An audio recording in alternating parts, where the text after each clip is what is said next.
अस्सलामुअलैकुम जी। ये वीडियो उत्ते नहीं करनी, एक दफ़ा साड़ी गल जरूर सुन के जाए जी। दसो जी पापा जी। हाँ जी जनाब, है साड़ी चंद सैकंड की वीडियो है। जितने भी साडे वेखण वाले ने उन्हां दे अगे रिक्वेस्ट है कि साड़ी एक दफ़ा तुसी गल जरूर सुन के जानी है, बाद दे तुसी जो भी फैसला करोगे वो सानू कबूल होएगा। अच्छा जी, असी पिछले 3 साल तो जनाब सोशल मीडिया ते प्लेटफॉर्म ते जनाब फनी वीडियो बनाते हैं और ऐसी फनी वीडियो बनाते हैं जेह्ड़े कि तुसी लोग फैमिली के अंदर बह के इंजॉय करते हो। साडा मकसद ये होंदा है वीडियो बनाने का, अगर कोई बंदा काम तो थक कर के आंदा है, परेशान होंदा है, मायूस होंदा है, तो उनकी जनाब जिस टाइम मोबाइल ओपन करे अगर साडी वीडियो उन्होंने सामने आ जाए तो चलो उसके चेहरे पर कोई थोड़ी बारी मुस्कुराहट आ जाए। अच्छा, दूसरे नंबर पर लोग जनाब तनकीद करके चले जाते हैं यार कि चंद पैसों की खातर जनाब तुसी बच्चे नूं किहड़े किरदार तला दिता है, किहड़े सिस्टम तला दिता है, तो तुसी की चाहते हो तो की नहीं करना चाहते। सब तो पहले तो मैं तुहानूं ये दसना चाहता कि असी जनाब हल्फन कहते हैं कि जनाब सानू सोशल मीडिया के प्लेटफॉर्म तो 1 टके की भी आमदन नहीं है। लोग कमाते होंगे, असी ये चीज़ नहीं आखते, लेकिन असी तो सिर्फ और सिर्फ जनाब इंटरटेनमेंट करते हैं जनाब। चलो जनाब लोग सानू वेख के इंजॉय करते हैं, या चलो असी किसी जगह तो लंघते टपते हैं तो लोग सारे मोहब्बत करते हैं, उस्मान नाल प्यार करते हैं। तो इस तरह जनाब कम ज़र्फ लोगों का काम होंदा है कमेंट के अंदर बुरे भले लफ्ज़ बोलने, जनाब उस्मान की तनकीद करनी। अल्लाह के बंदे इस तरह क्यों करते हो? क्यों तुहाडे कोल बेटे नहीं हैं, तुहाडे कोल औलाद नहीं हैगी, तुहानू क्यों नहीं कदर हैगी, क्यों नहीं एहसास हैगा किसी के बच्चों का या अपने बच्चों का? असी तो अल्हम्दुलिल्लाह जनाब हल्फन कहते हैं कि जितने भी मुसलमान हैं या गैर मुस्लिम हैं, जितने भी जनाब बच्चे हैं, मैं उन्होंने अल्हम्दुलिल्लाह दिल तो कदर करदा, क्योंकि सानू पता है औलाद की नेमत की चीज़ होंदी है। जिस बंदे नू तरस तरस के औलाद मिले ना उसनू बड़ी कदर होंदी है।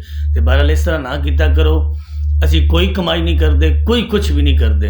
अगर किस बंदे नू यकीन ना होवे तो असी चैलेंज ना कह सकते हैं वो जनाब साढ़े प्लेटफॉर्म पर आके या साढ़ा डायरैक्ट साढ़े नाल राबता करके या मिल के सानू साढ़े मोबाइल तो तुसी चेक कर सकते हो कि असी अपने अकाउंटों तो की कमा रहे हैं तो की नहीं कमा रहे। इस तरह बहुत घटिया गल है, इस तरह नहीं करना चाहिए। अगर तुहानू साडी वीडियो अच्छी नहीं लगती तो इस वीडियो के अंदर कम अज़ कम सानू 10,000 कमेंट चाहिए। अगर 10,000 बंदे ने एक कहा कि Gulab Shah and Usman next time सानू तुसी किसी भी प्लेटफॉर्म पर नज़र ना हो तो असी जनाब हाज़र ईमान कहते हैं कि असी तुहानू नज़र नहीं आवांगे। जे अगर असी तुहानू नज़र आ गए तो फिर असी हलाली खून ही नहीं है। तो इस तरह तनकीद नहीं करी दी। अगर तुसी चाहते हो कि तुसी वीडियो बनाओ तो फिर भी कमेंट करो, फिर 20,000 कमेंट होना चाहिए। तो जनाब कुछ कम ज़र्फ लोग जनाब आ जाते हैं, वीडियो नू वेखते भी मुकम्मल है, इंजॉय भी कर रहे होंगे, उनके बावजूद तनकीद करके चले जाते हैं। तो यार जी आने वाली ऑडियंस है जी साडी वीडियो वेखदी है, नवे साडे फॉलोवर हैं, तो साडे बारे की सोचते होंगे कि जो असी खुद कमेंट पढ़ते हैं तो तुहानू रिप्लाई देने की कोशिश करते हैं तो तुहाडी जनाब हौसला सानू हौसला अफजाई देने की बजाय तुम साड़ी ते तनकीद करके चले जाते हो तो फिर साढ़े तो कितनी दिल आजारी होती है। तो वो जी साड़ियाँ मावां भैणां घर के अंदर बैठिया ने, अगर कोई गलती है तो साड़ी है, तो तुम साड़ियाँ मावां भैणां जिहड़ियां घर के अंदर बैठिया ने, समझ लगी चार दीवारी के अंदर बैठिया ने, तुसी उन्होंने बेफजूल ही गालां करते हो तो इत्थे की साबित करना चाहते हो कि तुहाडे घर मावां भैणां दियां नहीं हैं?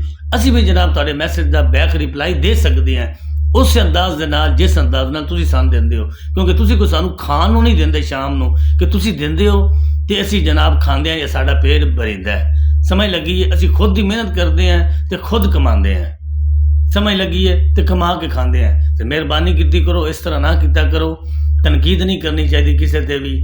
अगर फिर भी तुहानू लगता है कि यार साडी वीडियो गलत होंदियां ने तो सानू नैक्सट टाइम वीडियो नहीं बनानी चाहिए, तुसी सानू इस वीडियो के कमेंट दसो, समझ लगी अच्छे तरीके नाल दसो, साडी गलती भी सानू दसो कि असी इस वास्ते तुहानू तनकीद करते हैं, इस मकसद वास्ते असीं तुहानू कहते हैं कि जनाब उस्मान से तनकीद करते हैं, तुहानू मैसेज करते हैं, कमेंट करते हैं, गलत करते हैं। इस तरह नहीं करीदा। एक कम ज़र्फ लोगों की निशानी होंदी है।